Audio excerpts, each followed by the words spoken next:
রানীতলায় ভয়াবহ অগ্নিকাণ্ডের ঘটনায় মৃত্যু এক শিশুর। স্থানীয়দের চেষ্টাতেই আগুন নিয়ন্ত্রণে আসে, তবুও শেষ রক্ষা হয়নি। আগুনে পুড়ে ছাই বাড়ির সবকিছুই। মনোবীক্ষণ পলিক্লিনিক, চিকিৎসার জগতে এক দশক। এখন এখানে সব বিষয়ে ডাক্তারবাবু এক ছাদের তলায়। ফোন করুন 7477799515 এই নম্বরে। গভীর রাতে ভয়াবহ আগুনে পুড়ে ছাই একটি বাড়ি। আগুনে ঝলসে প্রাণ গেল এক শিশুরও। রানীতলা থানার সীমান্তবর্তী চর কৃষ্ণপুর এলাকার ঘটনা। জানা গিয়েছে, ভারত বাংলাদেশ সীমান্তবর্তী চর কৃষ্ণপুর এলাকায় গভীর রাতে ইসমাইল শেখের বাড়িতে অগ্নিকাণ্ডের ঘটনা ঘটে। সেই সময় ঘুমিয়েছিলেন পরিবারের সদস্যরা।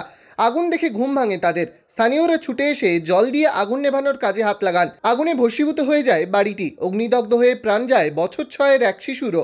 কিভাবে আগুন লাগলো তা বুঝে উঠতে পারছেন না পরিবারের কেউ। আমাদের দেশে তো সব গ্রামের বাড়ি সব কাঠি ফড়কা খড় দিয়ে তৈরি।